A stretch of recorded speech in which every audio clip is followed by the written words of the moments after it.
一个是5000块钱。我操！今天我们去的这家关东煮店特别的厉害，但没想到他们家最好的居然是松茸，那非常的不合适。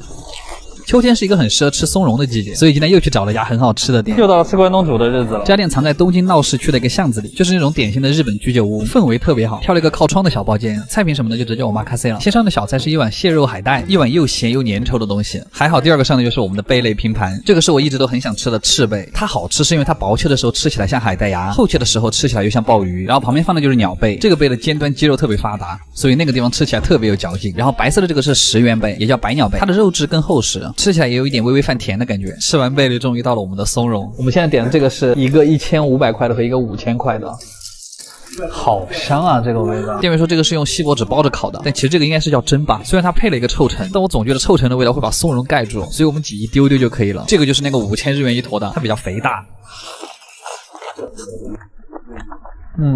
我感觉自己像在吃肉，不过这东西本来就比肉贵。它这个吃起来最大的感受就是香味极其的浓郁，而且蘑菇的里面好像是吸了一些关东煮的汤，就显得更鲜了。1500块一根的这个就比较小，但是吃起来仍然很过瘾。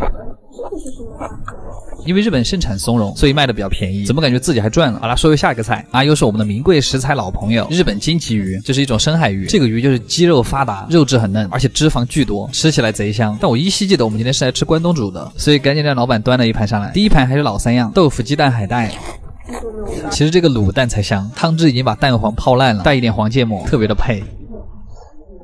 拍个封面。然后还是豆腐，怎么那么多豆腐？好吧，这是小葵点的。然后我亲自点了一份，鱿鱼海带啊，年糕福袋，蛋鸭也算鸭。现在吃这个包菜卷肉，我趁他不注意，迅速咬了一小口。这家的肉是真多啊，跟一个包子一样。然后是我最喜欢的章鱼腿，感觉好久没吃到这个了，让他来诠释一下什么叫真正的弹牙。但这个弹的也太厉害了。然后再来一个年糕福袋，外边包的是豆腐皮，这个咬开之后里面塞满了年糕，这都要拉丝了可还行。感觉今天这家店吃的东西比米其林店用的食材还好，是一家难得的耿直居酒屋了。好了，阿基推荐指数9分，但是一看账单吓了一跳，这比米其林还贵啊，8.5分。卡玩意儿，家人们，你们今天来帮我评评理啊！我本来是想来开个新系列，就是讲日本的那些中华料理，然而没有想到第一家就给我劝退了，这他妈什么呀？这些都是，所以我们今天就来探秘一下这些在日本的魔改中华料理都什么样子。而且你们知道吗？他们还一点都不便宜，就跟国内的魔改日料店一个尿性。反正你们也吃不懂，那我就往贵的做好了。哈喽，大家好，我阿基，又到了乱花钱的日子，今天是和干干子一起乱花钱，心里非常的没底，害怕。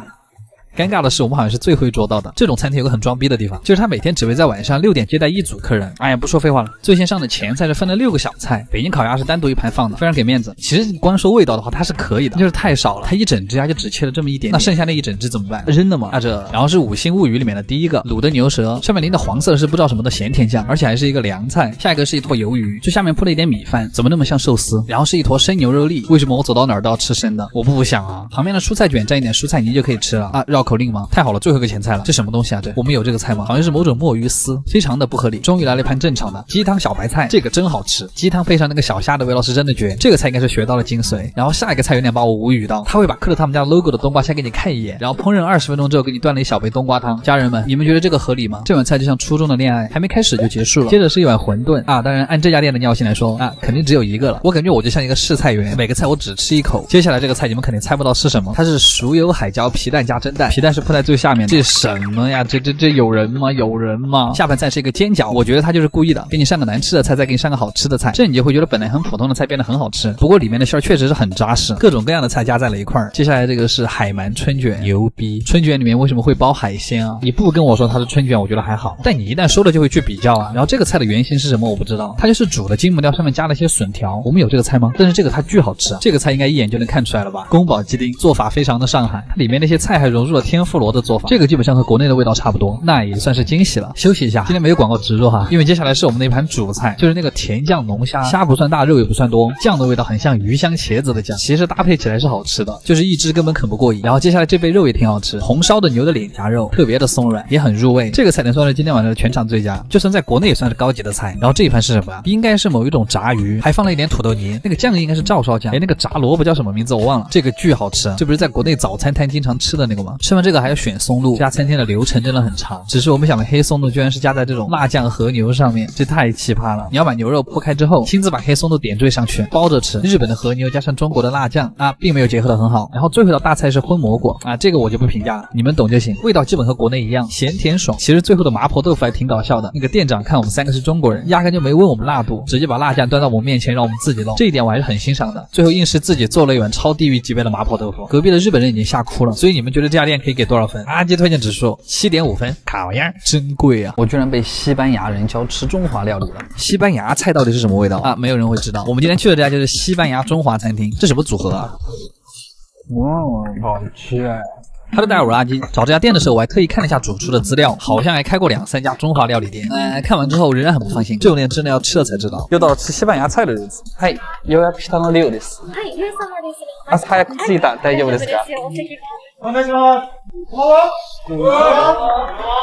谢谢，有被刚才的欢迎吓到。这就是今天的菜单，一共11个菜，还有个菜是问号。现在吃个饭也要让我猜了吗？第一个小菜是一杯番茄豆腐皮，它看上去很温柔，但实则很火辣啊，像我一样。好酸啊！好酸啊！然后你们猜这是什么？它是香菜根，已经这么刺激了吗？香菜叶子已经满足不了西班牙人了，风油精的味道，感觉像在喝香水。这个还挺好看，黄油马卡龙，吃了吧。2甜的黄油味，瞬间饿了。然后是一个奶油巧克力泡芙，为什么他们家的前菜都是甜品啊？但是这个真的很好吃，里面是那种炼乳。最后前菜是螺肉，上面涂的那个酱是鲍鱼干酱。这个到底有什么好吃的？第一个主菜就很惊喜了，口水鸡。你别说，这还真的挺还原的。日本人做的口水鸡有个特点，就是看上去辣油好多好爽，你完全感觉不到任何辣的味道，口感细腻嫩滑，鸡肉甚至还有点弹牙。然后端上来一份大煎饺，说是要用刚才口水鸡的料蘸着吃，听上去好像有点变态，但我不知道为什么非常的乐意。我还故意把饺子皮戳破，好让那个汁水流进去。这是西班牙人对中华料理的理解吗？酸辣的蘸料中和了肉汁的油腻感，放大了肉馅的鲜美，竟然还挺好吃。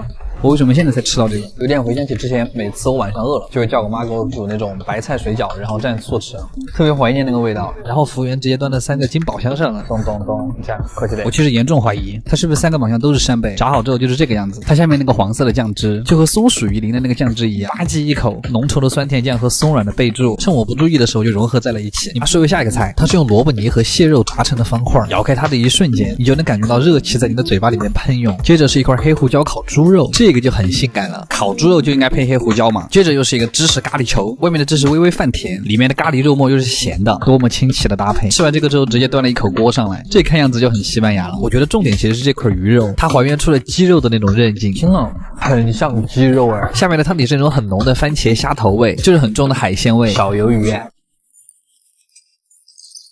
这个才是好吃的，然后再来点主食，西班牙海鲜烩饭，直接是一整盘端上来的。虽然不都是我的哈，但是分给我的这个也太少了吧，就1口的量，我都没尝出个什么味道，什么玩意儿？下个菜，这个菜我喜欢，就是肥肥的牛排，吃起来特别过瘾，因为特别油香。他家的牛排会更加的咸香，瘦肉的地方也很软嫩。今天的牛排居然没有踩雷。然后我们还有一个主菜，你敢信？它叫蘑菇浓汤炒面，拌匀之后，因为炒面的特性，它可以卷上很多的酱汁，你一口嗦进去特别的入味。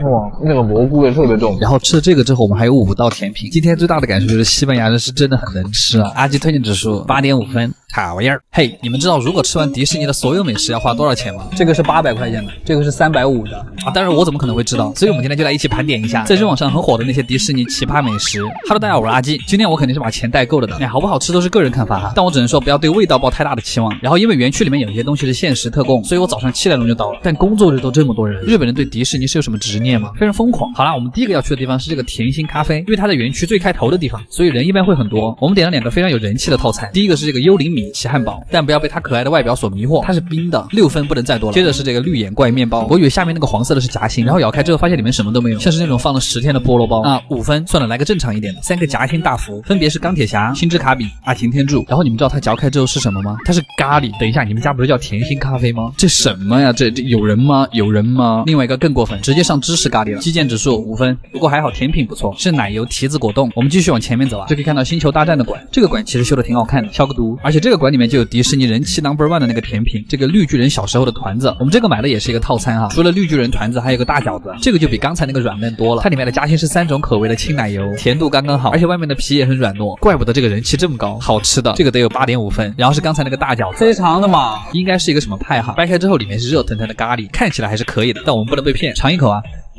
就是牙齿破开那个酥脆的外壳之后，你能感觉到牙齿被一股暖流包裹住，不仅只是咖喱，还有那层松软的面皮。这个是烧圈最好吃的，这个怎么都得有9分。旁边的鸽子好像也很认可。好啦，我们继续去下一家，吃了2个主食，我们还是换点甜品吧。这个好像也是人气很高的冰淇淋，我们就要那个黄色的皮卡丘吧，冰得我门牙疼。好吃还是好吃，但是你也不能仗着它是皮卡丘就卖我这么贵吧，7分。然后再往前面走就是城堡和儿童乐园，小孩也变得多了起来。那我们也应景来个儿童套餐好了。我刷，其实这个儿童套餐阴着很贵，因为它里面那个玩具我真的很想要，它是一个装糖的小包包。嚯，这个真的是乖惨，买套餐会送这个吗？啊，怎么可能我买的？还是来看一下它的吃的。第一个是小汉堡，它里面加的那个是炸虾可乐饼，咬开之后虾肉还意外的挺多，不像迪士尼的作风啊。面包也还挺松软的，没有那么差劲，7分。薯条就非常一般了，然后它带的这个苹果饮料，劝你们小心一点。然后隔壁还有一个类似于酒馆的地方，这个地方也很多人排队，尝尝看吧。我刷，主要是这个地方的服务员都好可爱，所以我又点了一个主食，汉堡肉鸡块咖喱。但这跟迪士尼有什么关系吗？这是用唐老鸭的肉做的吗？味道其实还行，比较微妙，和超市里面卖的那种咖喱差不多。不过还好这个鸡肉是好吃的。然后最后我们就要去吃那个人气一直 Top 1的鸡腿。这个园区有2种，一种是鸡肉卷，一种是火鸡腿。这个是800日元的火鸡腿，这个是350块的鸡肉卷。这比我脸还长了，这个东西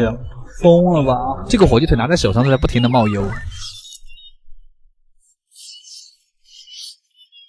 虽然是火鸡肉，但是吃进嘴里还是嫩滑的，这个是真的好吃，9.5分。然后是这个鸡肉卷，它吃起来的味道跟刚才那个完全不一样，外面一整圈都是鸡皮，汁水更多，味道更浓，这个也9分。我们最后的最后还是吃个冰淇淋解解腻吧。今天总共消费了850块，当然估计也没有人会像我这样吃吧。最后我们还剩下一个东京迪士尼的海洋馆，下次再去吧，我要吐了，卡玩意儿。